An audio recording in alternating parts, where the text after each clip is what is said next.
शीरुषं देवं विश्वाक्षं विश्वशम्भुवं विश्वं नारायणं देवमक्षरं परमं पदं विश्वतः परमां नित्यं विश्वन्नारायणगुं हरिं विश्वमेवेदं पुरुषस्तद्विश्वमुपजीवति पतिं विश्वस्यात्मेश्वरं शाश्वतं शिवमच्युतं नारायणं महाज्ञेयं विश्वात्मानं परायणम्।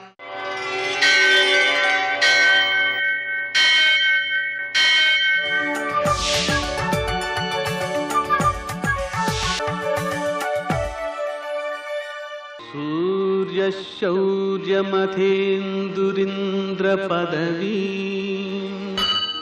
सन्मङ्गलं మంగళం. ఈటీవీ 20 సంవత్సరాలు పూర్తి చేసుకున్న సందర్భంలో ఈటీవీ ప్రేక్షకులకందరికీ శుభాకాంక్షలు.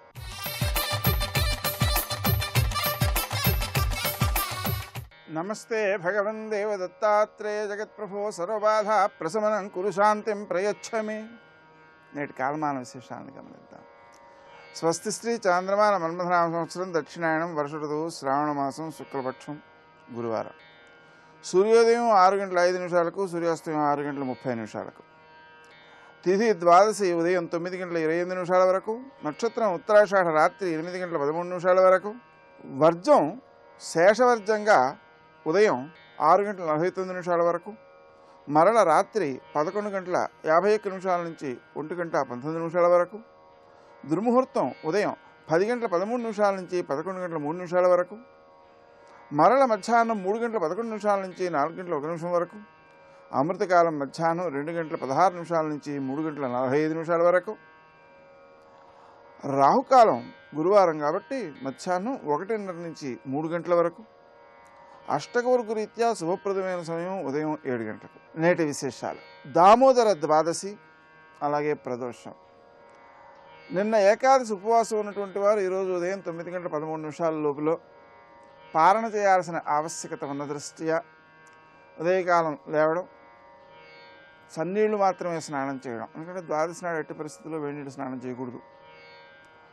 ఆ తర్వాత విష్ణువునికి తులసి దళాలతో పూజ చేసుకోవడం, విష్ణు సహస్రనామ స్తోత్రం పారాయణ చేసుకోవడం, ఇవి కార్యక్రమాలన్నీ పూర్తి చేసుకుంటూ ఉదయం 9 లోపల పారణ చేసేయటం అనేవి కృత్యాలు. అలాగే సాయంకాలపు వేళ ప్రదోషం కూడా ఉంది. శ్రావణ మాసంలో ప్రదోషం. శ్రావణం సహజంగానే ఆ శంకరునికి ప్రీతికరమైనది కాబట్టి ఈ సమయంలో ఉండేటువంటి ప్రదోషకాలానికి ఇంకా వైశిష్ట్యం అన్నమాట. ఆ విధంగా సూర్యాస్తమయం నుంచి 1:12 లోపల శివుని అభిషేకించుకోవడం, మారేడు దళాలతో పూజించుకోవడం, అదేవిధంగా ఆయన స్మరణ, ఇవన్నీ కూడా చాలా మంచి ఫలితాలను అందజేస్తాయి. నేటి ఆణిముత్యాలు.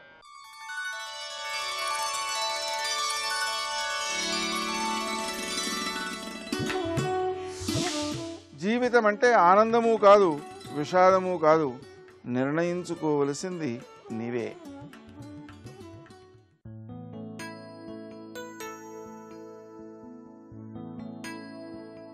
సహజీవనంలోని మాధుర్యాన్ని అర్థం చేసుకోకపోతే ఇల్లే యుద్ధభూమి అవుతుంది.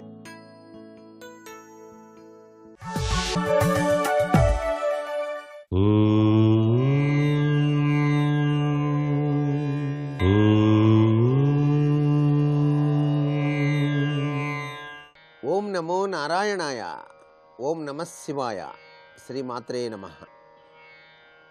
ఈటీవీ 20వ వార్షికోత్సవ సందర్భంగా ప్రేక్షక మహాశయులందరికీ కూడా శుభాకాంక్షలు.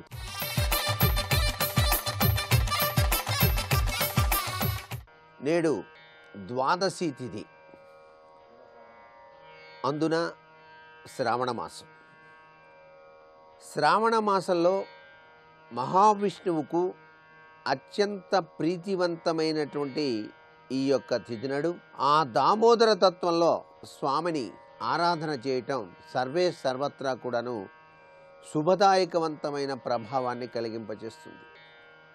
ఈ రోజున తప్పనిసరిగా ఆ విష్ణు వల్లభతత్వంలో విరాజిల్లేటువంటి ఆ జగన్మాత లక్ష్మీదేవిని, ఆ యొక్క విష్ణుమూర్తిని కూడాను చక్కగా త్రికరణ శుద్ధితో పూజ చేసి ఆ యొక్క విష్ణుమూర్తి యొక్క అవతార స్వరూపంలో దాగినటువంటి అంతరార్థాన్ని అవగాహన చేసుకుంటూ తులసి దళాలతో స్వామివారికి చక్కగా మాలను అలంకరింపచేసి వివిధ రకాలైనటువంటి పద్మ పుష్పాలతో లక్ష్మీదేవిని గనక ఆరాధన చేసినట్లయితే సర్వే సర్వత్రా లక్ష్మీ కటాక్ష సిద్ధితో పాటుగా ఆ జగన్నాటక సూత్రధారి అయినటువంటి పరమాత్ముని యొక్క అనుగ్రహ కటాక్ష వీక్షణాల్ని కూడా మనమంతా కూడాను సాధించుకోవడానికి ఆస్కారం ఉంటుంది. ఈ రోజున తప్పనిసరిగా మీ ఇంటిలోని తులసి కోట వద్ద ఆవు నేతితో దీపారాధన చేసి చక్కటి చక్ర పొంగలిని నైవేద్యంగా గనక సమర్పించినట్లయితే సర్వే సర్వత్రా కూడాను ఆరోగ్య ఐశ్వర్యయుక్తమైనటువంటి జీవితాన్ని మనం సాధించుకోవటానికి ఆ పరమాత్మ, ఆ జగత్కల్పవల్లైన లక్ష్మీదేవి కూడా అనుగ్రహాన్ని ప్రసాదిస్తుంది అని చెప్పడంలో ఏమాత్రం సందేహం లేదు. ఏది ఏమైనప్పటికీ కూడా లక్ష్మీదేవి అనేక రూపాలలో భాషిస్తూ ఉన్నప్పటికీ ఈ ప్రపంచం అంతా కూడాను లక్ష్మీమయమే. పంటలు పండాలన్నా, చక్కటి ఆరోగ్యప్రదమైనటువంటి జీవితాన్ని సాగించాలన్నా, ధన కనక వస్తు వాహనాదులతో సౌఖ్యాన్ని పొందాలన్నా అన్నిటికీ కూడా లక్ష్మీదేవి యొక్క కృపారస దృష్టి మనకు కలిగి ఉండాలి. అలా కలిగి చక్కని తల్లి యొక్క అనుగ్రహాన్ని మనం సాధించుకోవడానికి ఆ లక్ష్మీదేవికి సంబంధించినటువంటి వివిధ స్తోత్ర పఠనాలు ఈ శ్రవణ మాసమంతా కూడాను తప్పనిసరిగా ప్రతి ఒక్కరూ కూడాను ఆచరించినట్లయితే సర్వే సర్వత్రా లక్ష్మీ కటాక్ష సిద్ధితో తొలదూగుతామని చెప్పడంలో ఏమాత్రం సందేహం లేదు. సర్వే జనా సుఖినో భవంతు.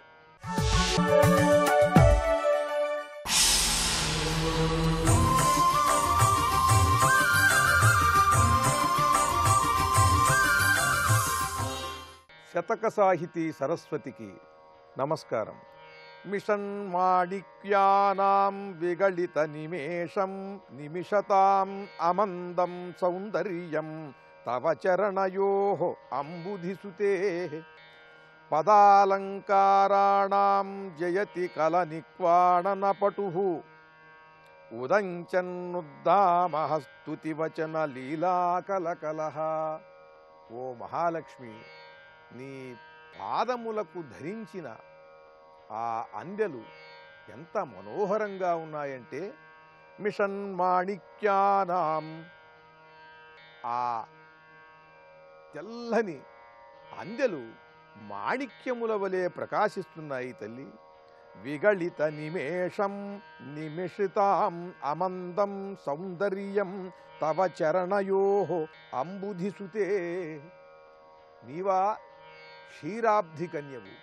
ఈ క్షీర సముద్రం యొక్క లక్షణం ఏమిటంటే అలలు అలలుగా నిరంతరం కూడా శబ్దం చేస్తూనే ఉంటుంది సముద్రం.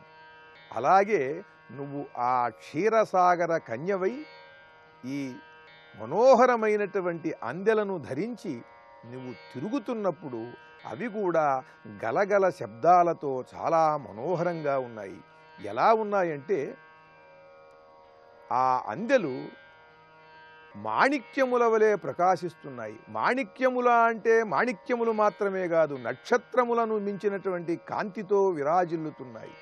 అంత మాత్రమే కాకుండా ఈ పాదపద్మముల యొక్క ఎర్రని కాంతులు ఈ అందెలపై ప్రసారమై అవి మళ్ళీ కెంపుల వలె మళ్ళీ విరాజిల్లుతున్నాయి. ఎర్రని కాంతులతో విరాజిల్లుతున్నాయి. స్వచ్ఛమైనటువంటి తెల్లని కాంతులతో విరాజిల్లుతున్నాయి. చిత్ర విచిత్రములైనటువంటి వర్ణములతో ఈ అందెలు అద్భుతమైన మనోహరమైనటువంటి సవడులను చేస్తున్నాయి. అవి ఎంత మనోహరంగా శ్రావ్యంగా ఉన్నాయంటే పదాలంకారాణం జయతి కల నిక్వాణన పటు ఉదంచన్నుద్దామహ స్తుతివచన లీలా కలకలహ.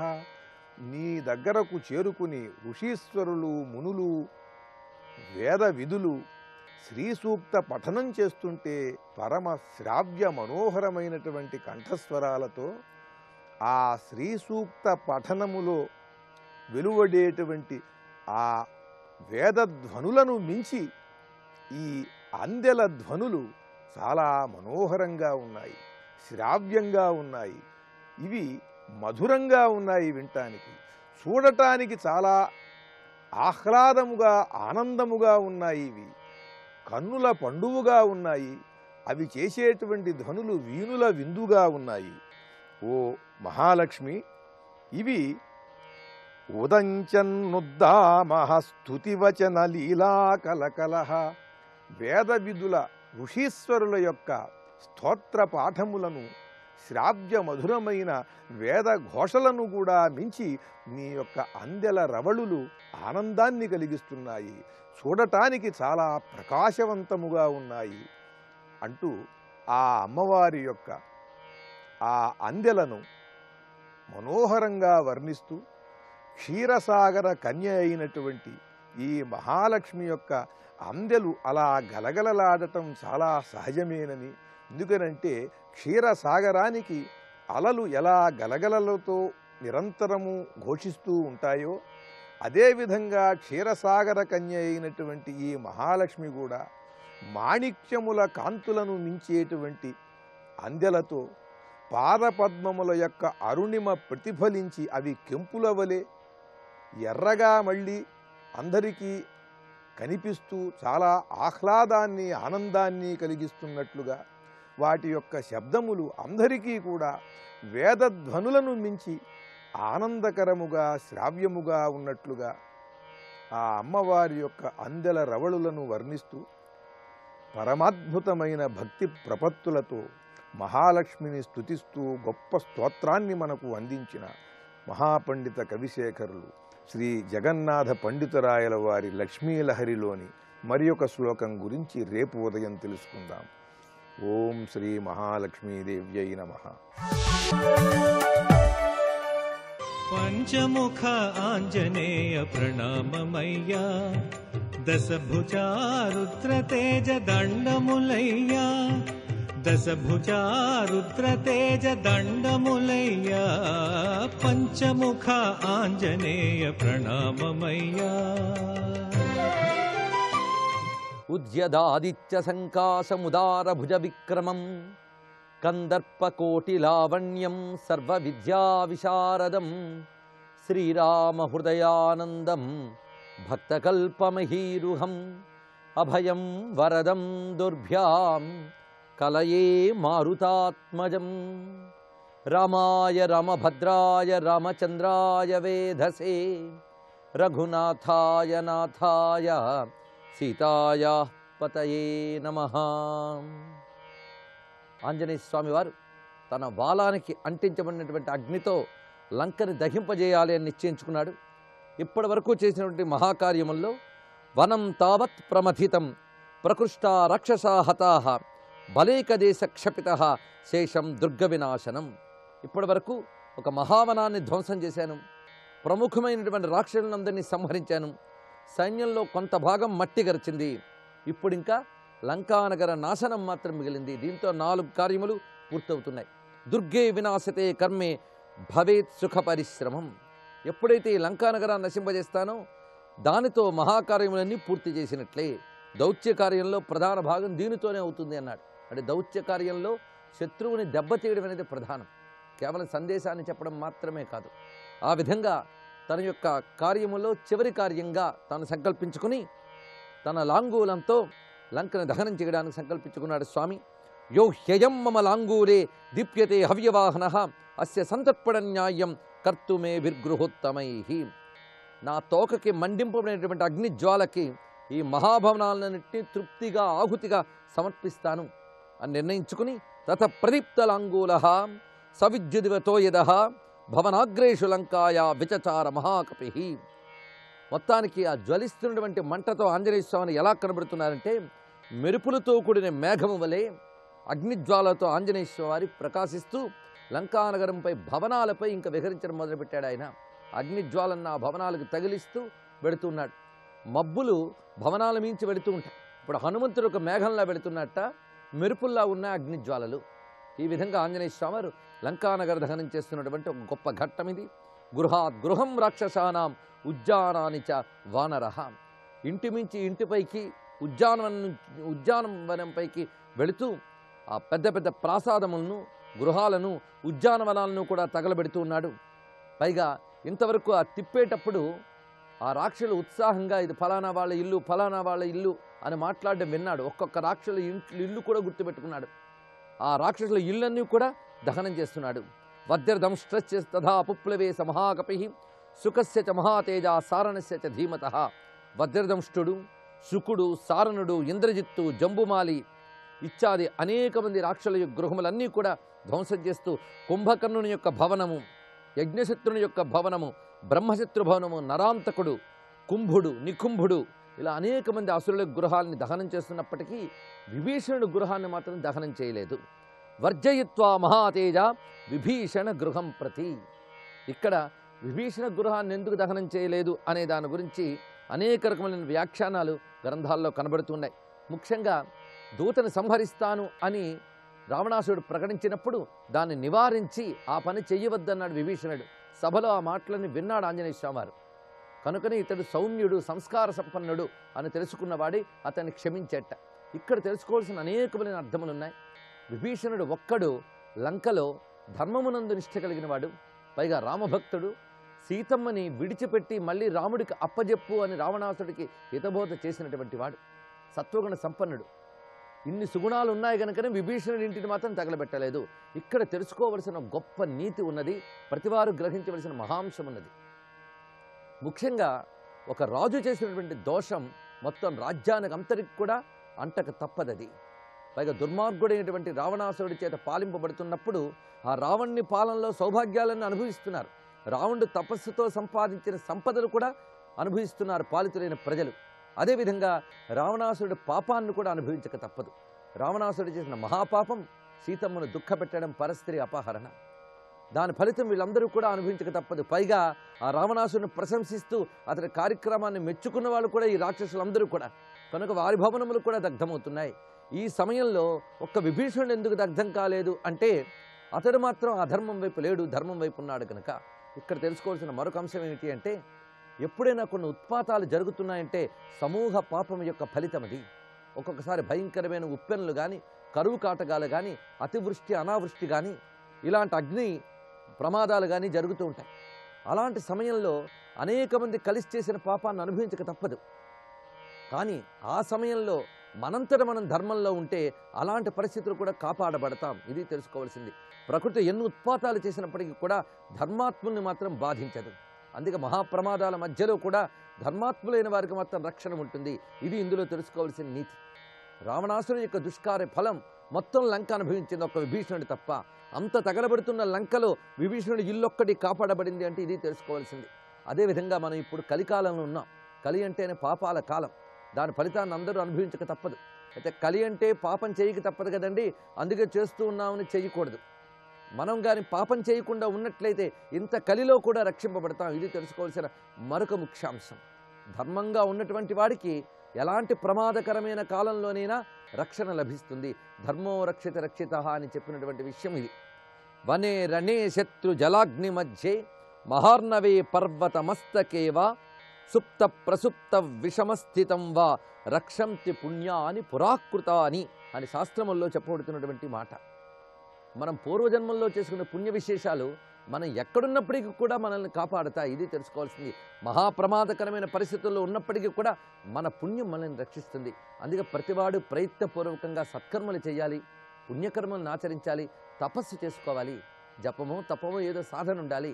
ఈ సాధన ఉన్నవాడికి ఎలాంటి విపరీతమైన కాలాల్లోనైనా రక్షణ తప్పగా ఉంటుంది అని శాస్త్రం మనకిస్తున్న ఒక అభయవాక్యం. అందుకు దీన్ని ఎవరైతే దృష్టిలో పెట్టుకుంటారో వాళ్ళు సత్కర్మల యందు ప్రేరేపింపబడతారనే ఉద్దేశంతో చెప్పడం జరుగుతున్నది. వనంలో కానీ, రణంలో కానీ, శత్రుమధ్యంలో కానీ, జలమధ్యంలో కానీ, అగ్నిమధ్యంలో కానీ, సముద్రంలో కానీ, పర్వతాలపై కానీ నిద్రించి ఉన్నా, నిద్ర లేకుండా ఉన్న కష్టకాలాల్లో ఉన్నప్పటికీ వాడి పుణ్యం వాడిని రక్షిస్తుందని శాస్త్రములు చెప్తున్న మాట. అయితే అంత రాక్షసుల కులంలో పుట్టాడు, మరొక వైపు దుర్మార్గమైనటువంటి రాక్షసుల మధ్య ఉన్నాడు, మరి విభీషణుడు అంత గొప్పగా ఉన్నాడేమిటి అన్న దానికి మరొక చోట ఒక శాస్త్రంలో చెప్తాడు, మృద్గంధం నహి కుసుమాని ధారయంతి అని. ఇప్పుడు ఒక మంచి పూల చెట్టు మట్టిలోంచి పుట్టినప్పటికీ ఆ పువ్వుకి మంచి వాసన ఉంటుంది కానీ మట్టి వాసన ఉండదు. మట్టిలోంచి పుట్టినప్పటికీ మట్టి వాసన లేకుండా తన వాసనని ఆ చెట్టు ఎలా పువ్వు ద్వారా తెలియజేస్తుందో, అలాగే ఉత్తములు ఎలాంటి వాతావరణంలోంచి పెరిగినప్పటికీ వాళ్లకున్న సహజ సుగంధాన్నే కలిగి ఉంటారు అని చెప్తున్నారు. ఆ విధంగా విభీషణుడు రామభక్తుడై ధర్మబద్ధంగా ఉన్నాడు గనక అగ్ని అతడి గృహాన్ని దగ్ధం చేయలేదు. అదేవిధంగా హనుమ అతడిని అనుగ్రహించాడు. ఇక్కడ కేవలం అగ్ని తన కార్యం చేస్తుందని చెప్పడానికి లేదు. రుద్రస్వరూపుడైన ఆంజనేయ స్వామి వారే ఈ శిక్షణా కార్యక్రమాన్ని చేస్తున్నారు. ఆయన అనుగ్రహించాడు విభీషణుణ్ణి. అలాగా విభీషణుని రక్షించిన హనుమకి, అగ్నిదేవునికి నమస్కరించుకుని తర్వాత విషయంలోకి వెళుతున్నాం. క్రమమాన క్రమేణైవ దదాహ స మహాకపి. విభీషణ గృహాన్ని విడిచిపెట్టి మిగిలిన గృహాలంటే దగ్ధం చేస్తున్నాడు. తేషు తేషు మహార్ఘేషు భవనేషు మహాయశాహ. ఇలాగ అనేక గృహములు వాటిలో ఉన్న సంపదలు తగలబడుతున్నాయి. ఇక్కడ శివరామాయణం అనే గ్రంథంలో అయితే అగ్నిజ్వాలలు మిన్నుముట్టగానే లంకలో ఇతర ఊర్ధ్వలోకముల నుంచి, దేవతాలోకాల నుంచి తెప్పించబడినటువంటి విలువైన వస్తువులు అగ్ని సహాయంతో మళ్ళీ ఆయా లోకాలకు వెళ్ళిపోయేట. ఈ విషయం మనకి శివరామాయణం అనే గ్రంథంలో చెప్తున్నారు. అవి అగ్ని సహాయంతో ఇతర లోకములకు వెళ్ళిపోయాయి, అవి నాశనం కాలేదు, లంకను విడిచిపెట్టి వెళ్ళిపోయాయి అనే మాటను అక్కడ చెప్పారు. మొత్తానికి లంక ఒక దరిద్రం పట్టుకుంది ఇక్కడి నుంచి అని అర్థం. లక్ష్మీ కళ విడిచిపెట్టింది. పైగా సీతమ్మ కన్నీటి చుక్క అక్కడ పడిన కారణంగా లంకకి నాశనం దాపురించింది. సర్వేషాం సమతిక్రమ్య రాక్షసేంద్రస్య వీర్యవాన్ ఆససాధాత లక్ష్మీవాన్ రావణస్య నివేశనం. ఇంకా అన్ని గృహములు దగ్ధం చేసి ప్రత్యేకించి రావణ గృహాన్ని చూసేట. అది చూడ్డానికి ఒక పెద్ద పర్వతం అంత విశాలమైనటువంటి పెద్ద కోట. ఆ కోటని ప్రయత్నపూర్వకంగా తగలబెట్టదలుచుకుని తన యొక్క వాలాగ్నితో ఆ సౌధాన్ని దగ్ధం చేస్తున్నాడు ఆంజనేయ స్వామి వారు. అటువంటి అగ్నిస్వరూపుడై ప్రకాశిస్తున్న హనుమకు నమస్కరిస్తూ సర్వం శ్రీ రామచంద్ర చరణారవిందార్పణమస్తు. జై వీర హనుమాన్.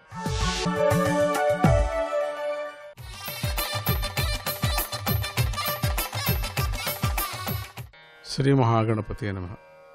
శ్రీ సరస్వతి నమః. శ్రీపాదవల్లభ నరసింహ సరస్వతి. శ్రీ గురు దత్తాత్రేయాయ నమః. జై వీర హనుమానికి జై.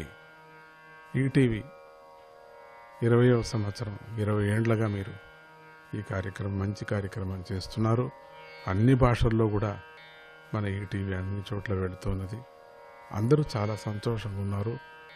వాళ్ళ ఇంట్లో జరిగేటువంటి కార్యక్రమాల్లాగా ఒక ఫ్యామిలీ టీవీ లాగా మొత్తం యావత్ ప్రపంచం తీసుకుంది ఈ టీవీ అని చెప్పచ్చు.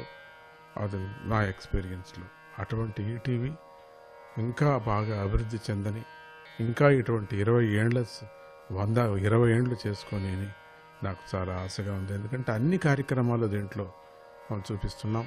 కేవలం ఒక సోషల్దే కాకుండా రిలీజియస్ నుంచి మొదలుకొని అప్పటికప్పుడు మనుషుల యొక్క పాలిస్ లాగా, అంటే హృదయం మిడితము అన్నట్టు, వీడు హృదయం కొట్టుకుంటుంది కదా హృదయం, ఆ విధమైనటువంటి పాలిస్ లాగా అన్ని చోట్ల మనకు కనపడుతున్నది. అన్ని భాషల్లో ఉన్నాయి. నేను ఎక్స్పీరియన్స్ అయిన అటువంటి ఈ టీవీకి యథోచితంగా ఆ దత్తుడు శ్రీ హనుమంతుడు ఆశీర్వాదం చేయని ఆ మేనేజ్మెంట్కి కానీ అక్కడ పనిచేసేటువంటి వాళ్ళందరికీ కూడా, అందరూ ఈ కార్యక్రమంలో ఎవరెవరు పాలు పంచుకున్నారో అందరికీ కూడా మంచిది చేయని, వాళ్ళందరినీ కూడా హనుమంతుడు ఆశీర్వాదం చేయని అని చెప్తూ జై గురుదత్త.